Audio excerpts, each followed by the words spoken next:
O Oscar da Educação. Hoje, no Boas Práticas, uma reportagem especial sobre o prêmio que destaca os projetos que inspiraram as escolas em 2025. Os professores Mauro, Caio, Daniela, Dalva e Tuane são os educadores em destaque. É extremamente importante para os educadores porque está reconhecendo o trabalho deles, toda a realização do trabalho deles na rede municipal de ensino. Gravidez na adolescência. Esse é o tema da reportagem da turma do Imprensa Jovem desta semana. Como cuidar do corpo, se prevenir e falar sobre o assunto entre os colegas. Imprensa Jovem no ar. De acordo com o Ministério da Saúde, todos os anos mais de 400 mil meninas entre 10 e 19 anos engravidam no Brasil. A potência da educação desde os primeiros anos de vida. Um encontro com especialistas e comunidade escolar celebra os 90 anos da educação infantil em São Paulo.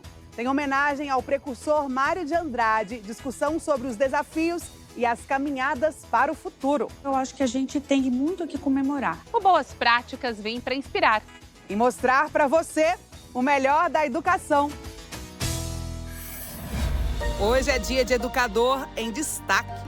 O prêmio que vem reforçar a importância do trabalho de quem transforma a sala de aula em espaço de criação, afeto e futuro. O Oscar da Educação. Nós sabemos que nós vamos representar uma parcela só de todo o professorado, de toda a nossa classe de trabalhadores, de professores, mas é muito importante para nós. É um momento que a gente também está sendo cuidado, alguém pensando na gente, reconhecendo esse trabalho tão lindo que a gente faz e que muitas vezes estão invisibilizado. Desde 2019, centenas de profissionais da rede se reúnem para muita troca sobre educação, inspiração e celebração. Esse tipo de homenagem te motiva a continuar? Motiva, dá muita felicidade, força para a gente continuar pelas nossas crianças e por toda a comunidade escolar. Este ano, a premiação aconteceu no Céu Aricanduva, na zona leste de São Paulo. O Educador de Destaque está na 16ª edição. É extremamente importante para os educadores porque está reconhecendo o trabalho deles, toda a realização do trabalho deles na rede municipal de ensino. Cada projeto selecionado para concorrer ao prêmio movimenta toda a comunidade escolar e transforma vidas. E os homenageados, eles são indicados, né, pelo trabalho, todo que eles desenvolveram ao longo. Não necessariamente precisa de um projeto, mas por se destacar ao longo de toda a vida que eles se dedicaram aí também em relação à educação. Valorização do território como potência educadora, sustentabilidade, educação antirracista. Esses temas trabalhados em centenas de escolas durante o ano letivo estão entre os vencedores deste ano. Todos os projetos têm essa questão da construção junto com o estudante. Então, o estudante ele pode participar, ele dá a opinião dele, ele faz, ele também propõe melhorias. Então, todos os projetos, né, quando nós olhamos, a gente pensou nisso, né? Tem que ser projetos onde a gente percebe essa autonomia do estudante também, ele participando ali efetivamente. E chegou a hora de conhecer os 5 finalistas deste ano. Em 5º lugar, Tuane Maia Costa, do Céu Cieja Hermelino Matarazzo, com o projeto Meu Território em um Postal. Tuane, como que é para você ser um educador em destaque? Fico muito feliz pelo reconhecimento do trabalho, que os estudantes, jovens e adultos possam estar representados aqui e que a gente consiga compartilhar essas práticas para que outros professores se inspirem e consigam fazer a diferença na educação municipal. A 4ª colocada é a Dalva Moraes Santos, do Seis Jardim Três Marias, com o projeto O que é uma Oca? Culturas indígenas na educação infantil. Eu penso muito na fala do Ailton Krenak. É preciso de uma aldeia inteirinha para educar uma criança. Então, foram muitas pessoas que contribuíram com esse projeto. No 3º lugar, Daniela Pereira dos Santos, com o projeto Reflexão Identitária. É um incentivo, é gratidão, é um pouco de tudo que a gente faz todo dia, né? Para poder estar lá, para poder ensinar e trocar com eles, né? Eles trazem muito para a gente também, esses estudantes. Então, eu acho que isso aqui é uma prova desse dia a dia, né? Na escola, na verdade. Em 2º lugar, Caio Nascimento Web, da EMEI Princesa Isabel, com um projeto literário Cameramente. Qual que é a importância de um projeto como o seu existir dentro de uma escola, né, para poder reverberar também positivamente no território? Então, o Brasil, infelizmente, é um país de poucos leitores. E a gente tem que, desde cedo, estimular esse hábito. Eu tenho um filho de 3 anos, desde que ele nasceu, a gente lê para ele. E as crianças serem protagonistas na escrita do seu próprio livro, eu me incentivo, que eles vão pegar esse livro, vão ler para todo mundo que for na casa delas. Então, elas estão se tornando leitoras do seu próprio livro, que vai estimular elas também a terem contato com outras obras. E o grande vencedor de 2025 foi o professor Mauro Sérgio de Oliveira, da EMEBS Ellen Keller. O projeto em destaque é a Comissão Antirracista na EMEBS. Qual que é a relevância de um projeto antirracista ganhar um destaque, que não só na escola, no território, mas um destaque no prêmio, nessa 16ª edição? Antes de mais nada, é mostrar e reconhecer o nosso potencial. Um potencial que realmente existe e que a gente está provando e mostrando para todo mundo que, além da capacidade, nós temos muito mais para mostrar do que reconhecem e querem deixar que a gente mostre. É um fortalecimento, né? E, como eu disse, reverenciando os nossos ancestrais, mostrando que não é de agora.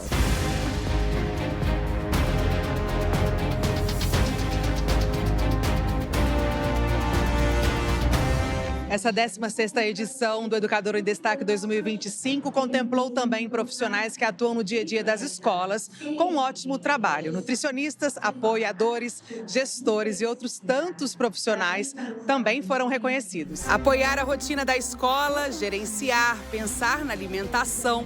Esses profissionais fazem acontecer e, por isso, também são homenageados por aqui. Então, eu acho importante o nutricionista aparecer nessas homenagens, porque nós fazemos juntos, né? A homenagem em si não me deixa vaidosa. O que me deixa vaidosa é ver a política pública acontecendo lá na ponta. É reconhecer e valorizar o empenho daqueles que transformam o futuro de toda uma comunidade. E fique ligado no próximo programa. O Boas Práticas vai mostrar todos os bastidores dos projetos premiados.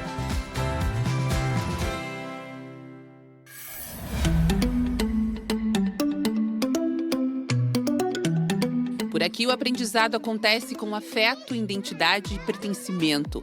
As crianças recebem um convite para se reconhecerem no próprio território. É o projeto Pra Ver Se Me Enxergo, uma iniciativa que nasceu do desejo de transformar o olhar dos pequenos sobre o lugar onde vivem. A gente começou a perceber que as crianças tinham uma imagem muito pejorativa do que era ser um favelado. Então, eles usavam esse termo sempre de maneira muito menor. E aí, o que a gente pensou? Poxa, pensando na ideia de educação infantil, de analisar e ter uma acolhida para a fala das crianças, a gente precisa desconstruir essa imagem. E a gente convida também as crianças a olhar o nosso território, a olhar. E agora a ideia era olhar mesmo com um olhar de beleza, com um olhar de sensibilidade, com um olhar de pertencimento, pensando na perspectiva de modificação do olhar para esse território.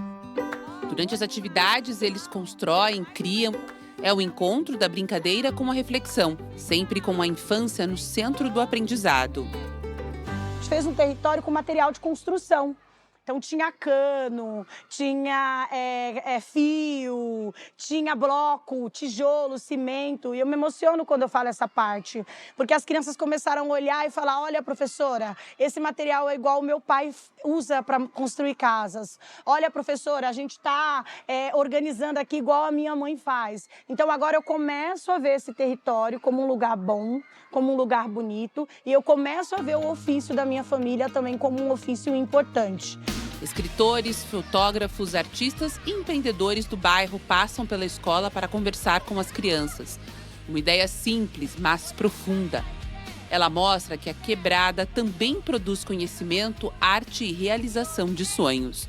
E o encontro desta manhã foi especial. A convidada da vez é a Juliana Barbosa, uma ex-professora que hoje é chefe de cozinha em um restaurante afro-brasileiro. É um olhar que eu queria ter recebido enquanto criança, na minha formação. Então, assim, Pra Ver Se Me Enxergo, só do título me remete lá atrás. Como seria diferente se eu tivesse uma professora, uma educadora como a Renata na minha trajetória. E eu acho que eu poderia ter renascido, né, ou me reconhecido há muito tempo atrás. Sabem o que é isso? Que é o que é esse? O quê? Cuscuz? Esse. É verdade, ele faz cuscuz. É a farinha de milho. O que você acha das comidinhas do continente africano? É bom. O que você mais gostou? Eu gostei daquilo. O pátio vira lugar de descobertas. O quiabo, a pimenta, o azeite de dendê despertam curiosidade e memórias afetivas. A culinária se mistura com o aprendizado. E a salada preparada com os alimentos da horta da escola ganha sabor de história daqueles que vieram de longe, mas estão vivos no dia a dia da comunidade. A gente não tem identidade se a gente não olhar para o continente africano, né? Hoje em dia, eu não posso falar sobre tom de pele, eu não posso esquecer essa cultura ancestral que está no nosso DNA. Então não tem como separar as coisas. Esse aqui é o óleo azeite de dendê, conhecido também como óleo de palma. Ele é um óleo que ele tem uma coloração, olha que linda a coloração dele. A experiência continua quando os pequenos se transformam em chefes e colocam a mão na massa. E é claro que a Juliana deu aquele toque especial. Mas é claro que não pode faltar brincadeiras e muita diversão. Eu vou conversar com a Ju, que está aqui ao meu lado, a nossa chefe de cozinha. Muito bem. Muito. E o Joaquim. Pois é. Você está vendo que tem muitos concorrentes em potencial aqui no território? Sim, bastante. Eu tenho aqui um brigadeiro gourmet, tenho aqui um bolo de chocolate e um bolo de maçã. E quais foram as principais dicas que você compartilhou? Bem, primeiro a escolha dos ingredientes. E primeiro eles precisariam pensar o cardápio, depois a escolha dos ingredientes. E aí cada um foi pegar os seus utensílios. E não é que o reconhecimento do projeto veio em forma de prêmio? O Pra Ver Se Me Enxergo, da professora Renata Moura, ganhou o primeiro lugar do prêmio Educador Nota 10, na categoria Direitos Humanos. O prêmio de primeiro lugar vai para você, Renata Moura dos Santos.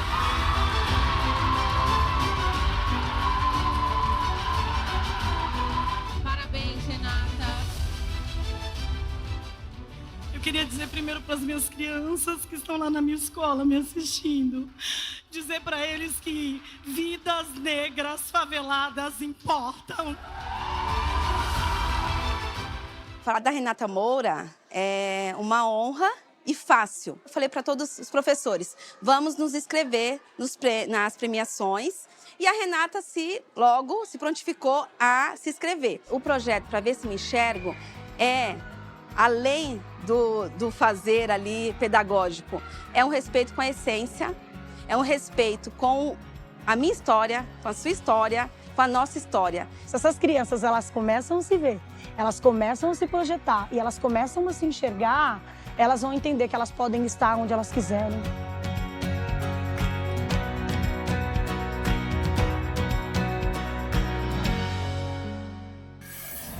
E tem mais boas práticas daqui a pouco. O avanço mais significativo que nós podemos demarcar é a concepção de infância, né? Como nós olhamos para os bebês e para as crianças. E depois do intervalo.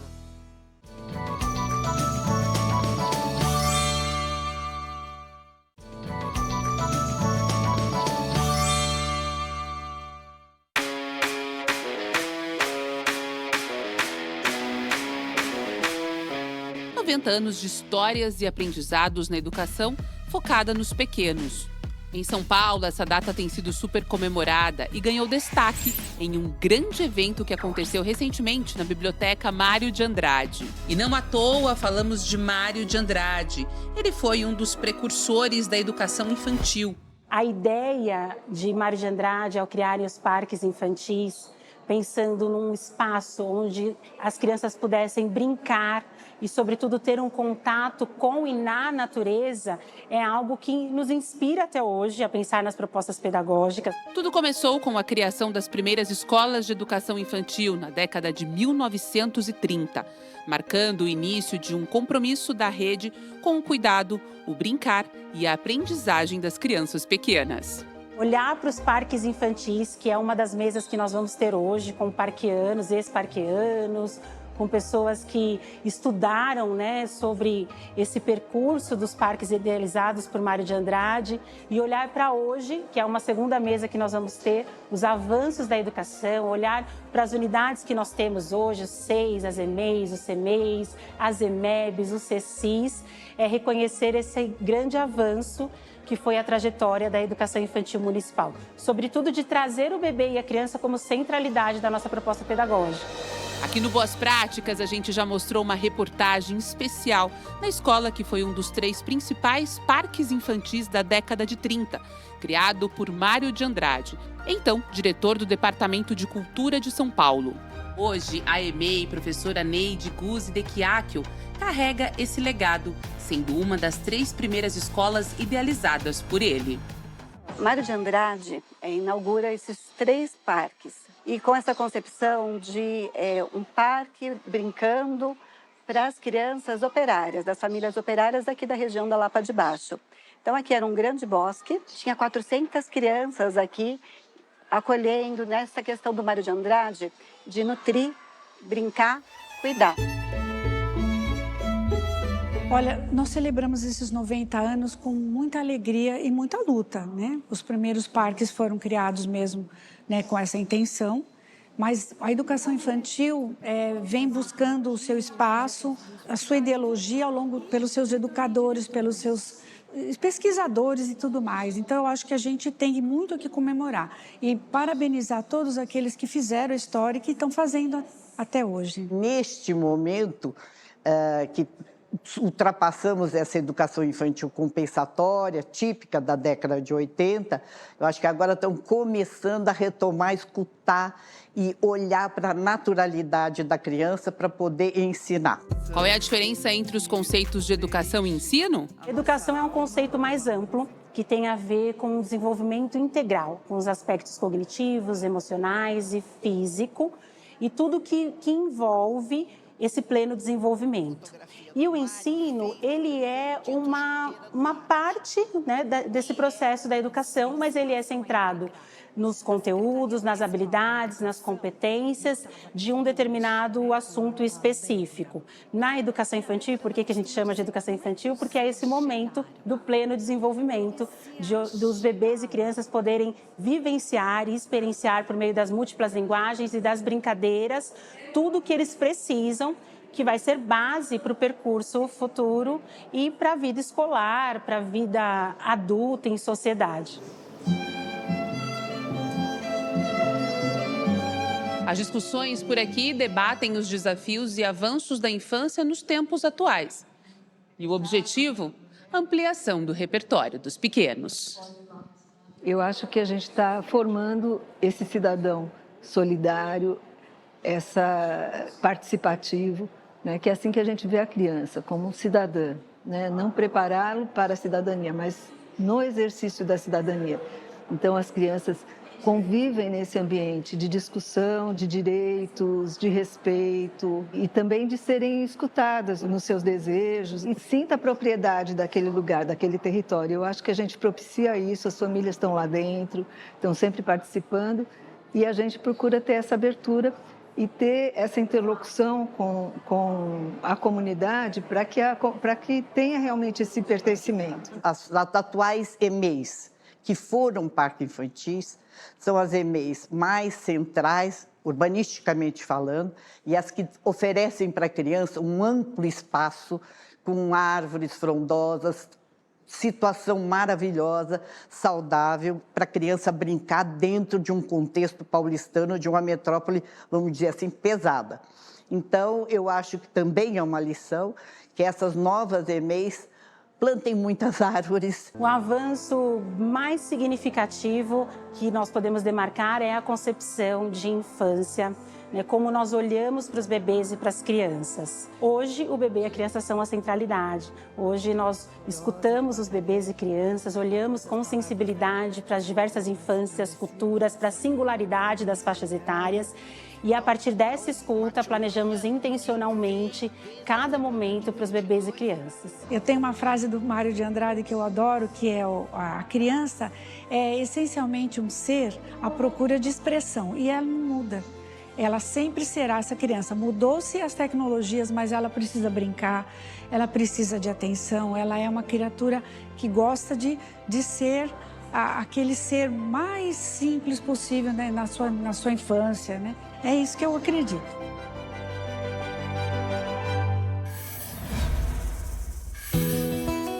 Um encontro para celebrar o poder da palavra. Por isso devemos ter cuidado em usar o celular e as redes sociais, pois se usado só pelo prazer da dopamina, as redes sociais podem virar suas inimigas. Bruno matou a mãe, matou o pai, os irmãos, os avós, os vizinhos, matou todo mundo de saudade quando ele foi para a faculdade.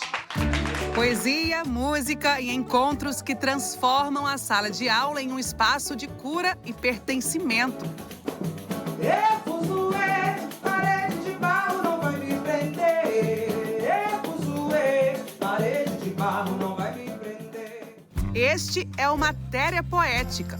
O Matéria Poética é como se fosse essa matéria dentro da escola, uma matéria efêmera, uma matéria não palpável e ao mesmo tempo palpável, sabe? Então, como não tinha matéria poética dentro da escola, sei lá, tem português, biologia, matemática, outras coisas, mas não tinha matéria poética. É a criação artística tendo o próprio espaço para florescer. E qual que é a importância de se expressar, de recitar um poema assim perante artistas e seus colegas? Qual que é a importância disso? Pra mim, a importância é que... eu não sei, eu só sei que é muito bom. É libertador também, porque você pode falar o que você pensa, você pode falar sem medo, até descobrir novos dons, novos hobbies também. O sarau é um evento que propicia, além do protagonismo do aluno, porque eles podem fazer os textos de autoria, né? E enquanto eles declamam esses textos de autoria, eles fazem uma cumplicidade com os outros que estão assistindo. É trazer para os nossos alunos essa experiência, essa ação cultural que nasce na periferia e que valoriza a diversidade, valoriza os saberes, né, das pessoas que fazem parte da comunidade, da literatura e da poesia. E também uma forma de conhecer e referenciar outras culturas. E eu sou de um desses países, que é Angola. E em Angola, eu sou de uma etnia Bantu, que se chama Bantu, e da subetnia Bakongo-Mukongo. A gente fala português de Portugal, mas também a gente fala a nossa língua nativa. Eu falo Kikongo. A grande importância está, na verdade, no resgate dos valores socioculturais, porque muitas vezes as pessoas se sentem órfãos de uma coisa que se identificam, mas ela não tem uma materialidade. Muitas das vezes as crianças negras só precisam entender que suas origens, que infelizmente esse Brasil lá atrás acabou cortando, então eles precisam entender que agora é a costura do cordão umbilical para voltar para a África. O projeto foi criado pelo Sarau do Binho para dar voz à arte produzida na periferia. O Sarau do Binho começou com a Noite da Vela, que foi em 1995. Né? E aí nós começamos ali fazendo um pequeno sarau, mas nós não chamávamos de sarau ainda, né? O sarau veio bem depois. E aí começamos a fazer esse movimento. E o meu sonho sempre foi fazer isso em escola. Era o meu sonho. Entre raios e ecos da noite fria surge uma sombra. Então o objetivo é essa troca, levar a poesia, né? A poesia que nós aqui da periferia nós fazemos, uma linguagem que é acessível, né? E a gente trabalha tanto com alunos de 8 anos até ensino médio. A gente percorre as escolas do nosso território, Campo Limpo, Taboão, Capão, é mais a região aqui, Zona Sul. Mas a gente já fez várias escolas em outros lugares também. Se antes a voz do jovem era silenciada, agora é ouvida e reverberada com potência. Que coisa bonita, diga qual a palavra que nunca foi dita, diga. Qualquer maneira de amor vale aquela, qualquer maneira de amor vale amar.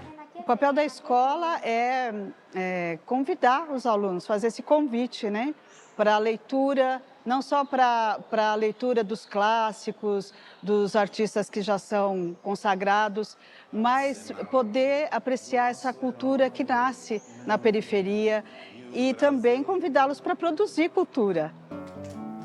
aquele vizinho que você não vê. Tô achando muito legal. É a primeira vez que você participa de um sarau? Sim. E atenção! Quem entra no sarau pode correr o risco de se contaminar com o vírus da poesia. Uma vez picado, nunca mais voltará a ser como era antes, como aconteceu com a Nicole. Mas novamente me disseram que o amor era cego e enfim acreditei. Decidi fechar os olhos para o amor imitar, mas também sair andando, não ia mais esperar. E se é que o amor existe, agora ele que se vire e trate de me encontrar. Eu era uma estudante que ficou fascinada, assim, porque até o momento a gente só tinha conhecido poetas que tinham morrido já, né? Os clássicos, pelas matérias na escola mesmo, e aí vieram um coletivo muito, muito bonito, e eu fiquei encantada. É o sarau mostrando novas formas de se colocar no mundo. A gente tenta o máximo abarcar, né, dentro dali com os alunos, para que eles saiam dali felizes também. A ideia também é levar felicidade, sabe? Festa, né?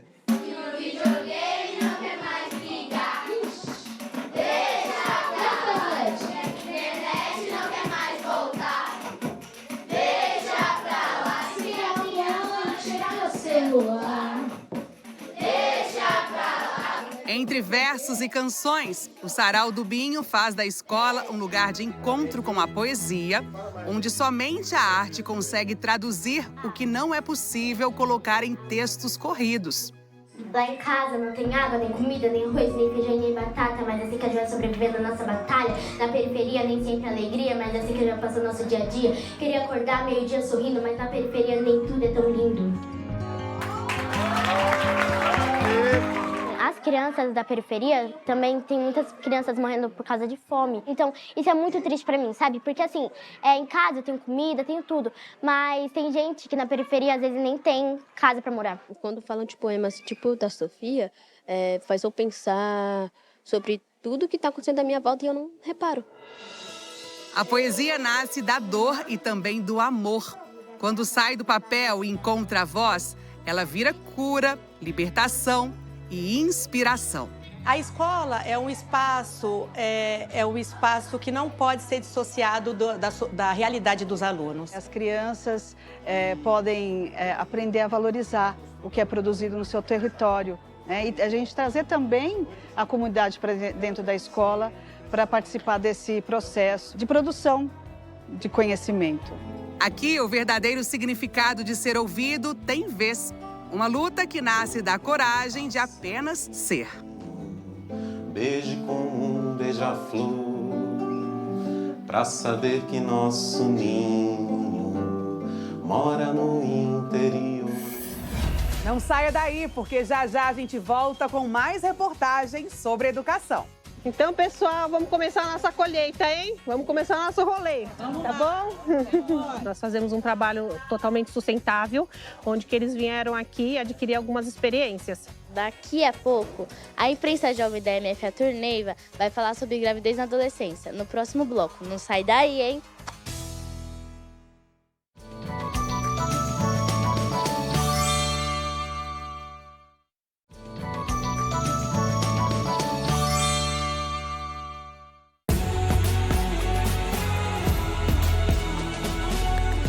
Uma conexão importante entre a zona rural e a cidade. Aqui no sítio Jussara, o dia começa cedo, entre canteiros e árvores frutíferas. E um time de professores da rede municipal veio participar de uma formação que une o campo e a sala de aula. Então, pessoal, vamos começar a nossa colheita, hein? Vamos começar o nosso rolê, tá bom? Nós fazemos um trabalho totalmente sustentável, onde que eles vieram aqui adquirir algumas experiências, onde foi conhecer a horta, ver o nosso trabalho aqui sobre um pedacinho da Mata Atlântica que a gente tem.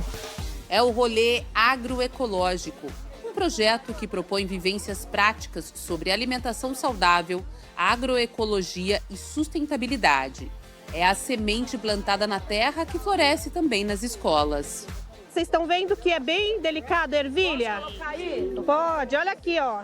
O objetivo do projeto é aproximar o nosso estudante trazer uma reflexão sobre principalmente sobre a alimentação saudável, a alimentação sustentável, né, e a promoção da agricultura familiar. Então, a gente fala sobre sustentabilidade, sobre educação alimentar e nutricional, e aqui é o espaço de ver na prática, né? De ver como a nossa cidade tem um espaço verde, um espaço que talvez fique aí escondido quando se pensa numa cidade de São Paulo. A formação organizada pela Coordenadoria de Alimentação Escolar, a CODAI, e pelo Centro de Recuperação e Educação Profissional, o CRN, fortalece o currículo da cidade com práticas reais de educação alimentar e ambiental. Como nós somos orgânicos, nós os trabalhamos com defensivos, então assim, é por ele mesmo, tá? Então quando a gente trabalha assim, eles são mais naturais. Você pode ver esse espinafre, eu tenho ele aqui há mais de 4 anos. Então, quando chega a época deles, eles se brotam. A gente está num espaço onde a gente produz o alimento que muitos deles vão comer, inclusive na escola, né, traz também essa relação direta com o alimento. Isso é um ganho maravilhoso que a teoria da sala de aula não é capaz de abarcar e dar o impacto que a vivência real a gente consegue fazer. Colher ervilhas, conhecer o minhocário, o galinheiro e o sistema de irrigação. Além de aprender e trocar experiências, os participantes vivenciam o trabalho no campo. E é claro que encontraram inspiração para novos projetos na escola. Como a gente já dá aula, já sabe como é que funciona, a gente auxilia essas propriedades a receber da forma correta, né? O jeitinho com os alunos. Então aqui vocês podem ficar despreocupados com a questão dos alunos. Aqui a gente deixa ele solto mesmo, que é para aproveitar. Nós vamos servir, né, a abóbora, vamos servir almeirão roxo e a ervilha torta e o alface mimosa, tá? Aqui da horta, orgânica, sem agrotóxico. Essa prática, ela traz com que o professor também vivencie isso, veja colhendo o alimento e chegando à mesa, como a gente vai fazer daqui a pouco no almoço. O que os professores colheram aqui na vivência vai ser servido no almoço. Então é essa reflexão que é para levar para o estudante. Como o exemplo do projeto da EMF Modesto Scargliuzzi, que implementou o inventário das árvores do entorno da escola onde trabalha. Além de conhecer mais sobre as espécies, a ação é uma reflexão sobre a natureza e o território. Esse projeto é importante na questão ambiental, de conhecermos, né, as espécies que temos na unidade e também ensinar os alunos como fazer uma pesquisa científica, catalogar árvores. Todo mundo protege o lugar, ninguém pode pisar, ninguém pode correr naqueles lugares, porque é importante para o projeto, né? Então, os alunos valorizam muito e os funcionários, né? O pessoal da merenda também, né? Eles acabam indo lá pedir, falam, a gente pode pegar uma plantinha para pôr na merenda, alguma coisinha, um tempero. Os estudantes transformaram a sala de aula em laboratório e cada espécie identificada ganhou uma plaquinha com o QR Code com informações. Assim, quem visita a escola pode conhecer o nome e a origem de cada espécie. Lembram que eu falei para vocês que eu fui fazer uma formação há uns dias atrás com outros professores lá em Parelheiros? Lá no sítio Jussara, lá do rolê agroecológico? Então, um pouco do que eu aprendi lá, a gente vai trabalhar aqui. E aí, lembrando que esse projeto do inventário, que a gente vai montar o nosso circuito de observação das árvores, ele é para trabalhar uma das ODS, que são os objetos do desenvolvimento sustentável. Qual o levantamento que a gente fez? O nome popular, os nomes populares, né, que elas têm, o nome científico. Quem é que está aqui, Vitória? Vamos baixar aqui, porque olha só que legal. As crianças catalogaram todas as espécies e aí tem nome científico. Eu vou te desafiar. Consegue falar esse nome científico aí? Ilocereus. Oh, palmas para ela, gente. Conta para mim. O que tem aqui? Bom, tem os nomes científicos como a gente acabou de ver, e tem os nomes populares, como tem a pitaia, chamada fruta de dragão, que tem a casquinha dele de cima, parecida mesmo com a pele de um dragão. Uau. E a origem, América do Sul e Central. Do campo à escola. O rolê agroecológico comprova que o conhecimento nasce da experiência e cresce com cuidado. Um ciclo que começa na terra, ganha força nos estudantes e floresce em forma de aprendizado vivo. Tem a lixia, que é uma frutinha assim.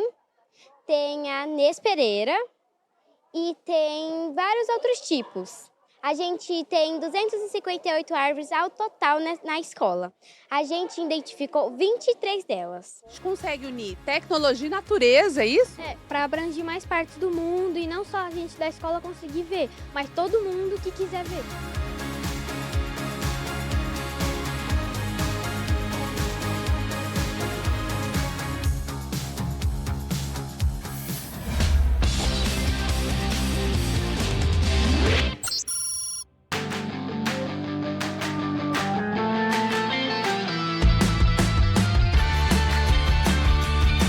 Essa semana aqui a escola está realizando um trabalho sobre gravidez na adolescência, desde as formas como isso acontece, métodos de prevenção, evitar, quais as consequências, riscos, e tudo que está envolvido. Então, assim, vocês sabem o que significa gravidez na adolescência? A gravidez na adolescência é uma realidade que afeta milhares de jovens no Brasil. Muitas vezes acontece de forma não planejada e traz desafios para a vida das adolescentes, suas famílias e para a escola. Conversar sobre esse tema é fundamental para conscientizar e prevenir. De acordo com o Ministério da Saúde, todos os anos mais de 400 mil meninas entre 10 e 19 anos engravidam no Brasil. Estudos mostram que a gravidez precoce pode aumentar a evasão escolar e trazer riscos à saúde da mãe e do bebê. Em muitos casos, a falta de informação e de acesso a métodos contraceptivos está ligada ao aumento da gravidez na adolescência. Quais são os principais impactos físicos e emocionais que uma adolescente grávida pode enfrentar? Pode ter complicações no parto, Pode desencadear uma hipertensão, que é uma pressão alta, uma anemia, ou pode ter um parto prematuro, Por conta de que o corpo da adolescente ainda não está totalmente desenvolvido. E então isso traz uma série de consequências, tem riscos isso, para essa idade. Por quê? Porque como o corpo está em desenvolvimento, então vários sistemas do seu corpo ainda não estão totalmente desenvolvidos, como, por exemplo, o sistema chamado sistema imunológico, que é aquele que cria as defesas. Quando a menina engravida na adolescência, ela atrapalha essas defesas. Por quê? Porque acelera a produção de hormônios que ela está tendo contato gradativamente. Quais são os principais impactos emocionais e psicológicos enfrentados por adolescentes grávidas? A adolescente, ela apresenta ansiedade, medo do futuro, O risco, os projetos de vida dela, Talvez vai ficar mais prejudicado, A falta de apoio da família, da sociedade, isolamento social. A adolescente vai ter que aprender a cuidar de uma criança, E isso traz uma grande insegurança, pode gerar uma grande ansiedade. Como a UBS atende adolescentes grávidas? Na UBS, nós temos o pré-natal, que é feito não só com as adolescentes, mas com todas as gestantes. E com a adolescente a gente tem esse cuidado um pouco mais especial. Aí tem o pré-natal, tem todos os exames de rotina durante a gestação, A orientação que a gente dá sobre os cuidados com a saúde da adolescente, com a saúde do bebê, A gente oferece um acompanhamento aí psicológico, nutricional, tem toda uma rede de apoio para estar acompanhando a adolescente durante a gestação. A gravidez na adolescência é uma realidade que pode trazer grandes desafios para jovens estudantes, afetando tanto o desenvolvimento pessoal quanto o desempenho escolar. Esse tema é abordado por meio de pesquisas, trabalhos em grupo, elaboração de projetos, nas aulas de ciências e também em parceria com a UBS do território, criando espaços de reflexão e aprendizado coletivo. Como a escola pode apoiar estudantes que engravidam na adolescência? Primeiro, encaminhá-las para a rede de apoio, como a UBS, como os CRAS, para que ela saiba quais são os direitos e até para que ela realmente realize um pré-natal, até porque na adolescência é considerado uma gravidez de risco. A outra forma que a escola consegue apoiar é flexibilizando mesmo os conteúdos e os horários, encaminhando as atividades curriculares para que ela possa realizar em casa, tudo isso com o objetivo de que não haja evasão escolar, que essa adolescente possa aí dar continuidade aos estudos. Como esse tema pode ser trabalhado nas aulas de ciências?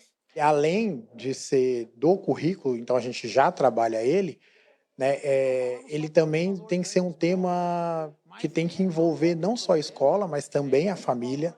Ou seja, tem que ser um tema universal, né, para gerar mais conhecimento sobre o assunto para essas adolescentes. Você considera importante conversar sobre esse assunto em sala de aula? Por quê?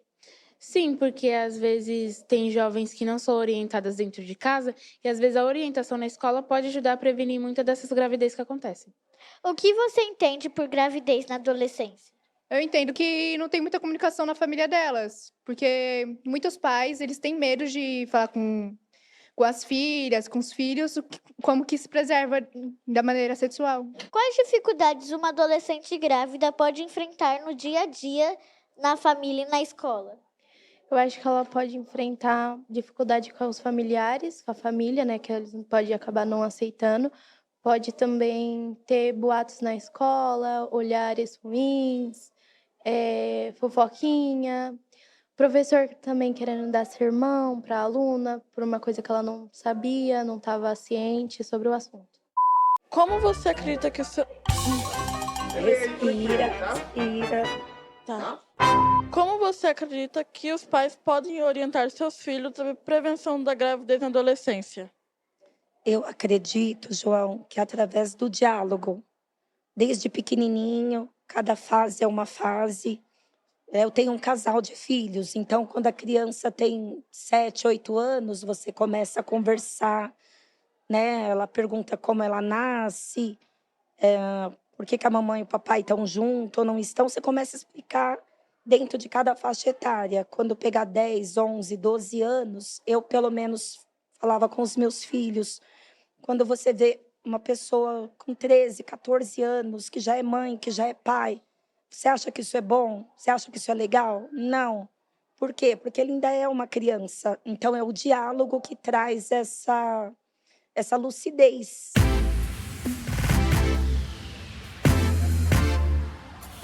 Olá, estou aqui com o conselheiro tutelar, o Daniel, ele que é conselheiro aqui da região de José Bonifácio. Quais que são os direitos garantidos por lei para as adolescentes grávidas? O mesmo direito que a mulher grávida tem. Ela é uma mulher também, está em formação cognitivamente, no seu corpo, mas os direitos são os mesmos. Desde ser acompanhada durante o atendimento médico, realizar o pré-natal e ter total prioridade nos atendimentos públicos e da área da saúde também.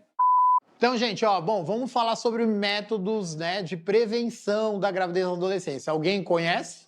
Pode falar. Camisinha e pílula do dia seguinte.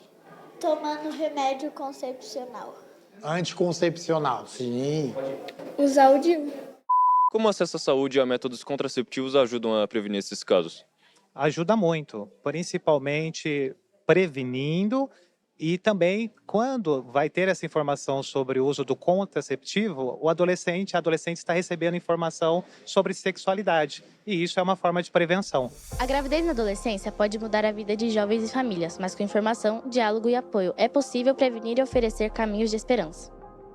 É essencial que escolas, famílias e comunidades estejam unidas para acolher e orientar os adolescentes, garantindo que tenham acesso à saúde, educação e oportunidades.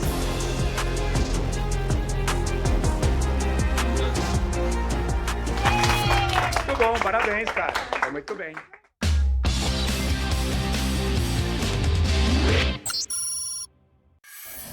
Boa sorte. Ai, que frio na barriga! O período das provas escolares deixa qualquer estudante em uma montanha-russa de emoções. As provas sempre causam muita ansiedade, né? Eu acho que isso é uma questão que ocorre no geral. Foco total agora nas avaliações externas. Mas por que essas provas são mesmo tão importantes para os estudantes e para as escolas? A avaliação externa ela é importante porque é uma forma da sociedade como um todo conhecer o trabalho que está sendo desenvolvido nas escolas públicas. Então, para a gente, é um momento de muita reflexão e de preparação, porque é uma forma da gente estar devolvendo para a sociedade aquilo que foi investido na gente. Diante de tanta expectativa, é preciso buscar estratégias saudáveis para os estudantes se sentirem mais seguros e confiantes. Qual que é a importância desse preparo, né, dessas avaliações acontecerem para a sua vida estudantil? Eu tenho um aplicativo que eu me acalmo e respiro bastante e me relaxo, que aí eu consigo focar nos meus estudos e melhor nas notas. Pensando nisso, a EMF Joaquim Cândido de Azevedo Marques, localizada na região Chácara Santo Antônio, na zona sul da cidade de São Paulo, é referência no assunto. A escola vem se destacando pelo trabalho coletivo entre educadores e familiares para transformar as aplicações das provas em um momento mais tranquilo e acolhedor. Eles são sujeitos que têm potencialidades e que, muito diferente do que muitos pensam, que eles são capazes de fazer o que eles quiserem. Hoje, vamos acompanhar como é feito esse suporte aos alunos que irão fazer a avaliação anual, conhecida como SARESP, Sistema de Avaliação de Rendimento Escolar, no próximo dia 18. Olá, crianças! Vou entregar para vocês o simulado SARESP. Vamos lá! Propor um momento de simulado, onde eles possam vivenciar essa situação de organização escolar, que eles possam estar sentados em ordem alfabética, cada um de forma individual, realizando as suas avaliações, para eles sentirem como que é, o que é esperado deles para o momento da avaliação, realmente, da avaliação externa. Nessa prova tem português. Você acha que vai bem? Como é que está a sua expectativa com relação a isso? A sua matéria preferida que vai estar na prova? Eu acho que eu vou bem, eu espero. Simulado, reuniões e reforço na equipe escolar. Essas são algumas das estratégias pedagógicas complementares colocadas em prática. Nessas reuniões, né, de professores que a gente tem todos os dias de segunda a quinta, a gente consegue fazer essa troca de experiências, das vivências do que dá certo, do que não dá. E a gente propôs, por exemplo, o simulado como uma forma de fortalecimento não só cognitivo do nosso aluno, né, de conhecimento, mas até preparação socioemocional de como as provas devem acontecer e ele ter mais êxito e a gente ter um resultado um pouco mais assertivo. O trabalho é realizado com a professora, a PAP, né, que é a professora de apoio pedagógico em sala de aula, que acompanha a professora regente em sala de aula. Então, junto com os professores, nós identificamos as barreiras que necessitam ser acessibilizadas. E aí, junto com os professores, a gente desenvolve um trabalho, seja de acessibilização de material pedagógico, seja no desenvolvimento de atividades que façam com que no dia dessas provas eles estejam mais habituados a toda essa dinâmica que acaba mudando, né? Uma interferência na rotina deles. Mas não é apenas o conteúdo que importa na hora de fazer as provas. O controle emocional é essencial para o estudante saber gerenciar as emoções. E para isso, a EMF conta com a ajuda do Núcleo de Apoio e Acompanhamento para a Aprendizagem, conhecido como NAAPA. Nós percorremos as escolas, estamos sempre no chão da escola, entendendo e compreendendo o que está acontecendo. Então, nós vamos auxiliar na questão do aprendizado, na questão das fragilidades emocionais que impactam o aprendizado. O grupo ajuda estudantes que ficam mais ansiosos ou inseguros antes das provas, oferecendo escuta e estratégias de acolhimento emocional. Nós fazemos rodas de conversa no grupo, ou uma conversa individual, porque nem sempre as crianças, os adolescentes, eles querem se expor num grupo. Então, temos a roda de conversa, né, que faz esse acolhimento, que às vezes faz algumas intervenções em relação ao bullying, ao racismo, né, as relações violentas dentro da sala que impedem que ele frequente. Se ele não frequenta a escola, ele vai perdendo essa questão do aprendizado que vai impactar nessa prova também. A gente também faz essa conversa no individual, porque é um fórum íntimo, né? Então ela vai falar sobre as questões de ansiedade, seus medos. A escola também aposta no diálogo com as famílias. A gente observa que as famílias que estão presentes, orientando e conversando com os filhos, acompanhando todo o processo de aprendizagem deles, os alunos acabam refletindo num resultado e num rendimento escolar mais adequado. Eu soube que seu pai disse que te ajudou em casa para estudar também para essa prova e se preparar para esse momento. Como que ele pôde te ajudar? Me conta. A gente não sabia o que ia cair na prova e eu fui falando as coisas e ele me ajudou. A ajuda de sua família, do seu pai, faz a diferença para você se preparar melhor? Sim. Você consegue perceber a evolução do Diego quando você estuda com ele ou as coisas que ele te traz da escola para casa? Muito, muito. Tem hora que até fica admirado, que ele tem aprendido bastante, evoluiu bastante, desde que do primeiro ano e segundo ano para cá evoluiu muito. Com o apoio da família, até as brincadeiras tornam-se ferramentas de aprendizagem. Eu gosto bastante de brincar de professora e às vezes minha mãe pede para mim brincar de professora para mim estudar mais. E aí, brincando, você consegue aprender melhor? Consigo. Ela vai lá, simula os problemas, ela mesmo dá a resposta, ela mesmo resolve e ela mesmo corrige. Então, já teve situação dela chegar aqui, cair certas coisas na prova que ela não tinha entendido e ela ter acertado na hora da brincadeira. No dia 18 de novembro tem Saresp. A prova é um momento de mostrar o que você aprendeu e ajuda a escola a entender como pode melhorar. Participe com tranquilidade e dê o seu melhor. Para rever reportagens inspiradoras como essa aqui do Boas Práticas, acesse educação.sme.prefeitura.sp.gov.br/educateca e também o youtube.com/TV Cultura. Lá você encontra uma coletânea de projetos que valorizam as ações pedagógicas.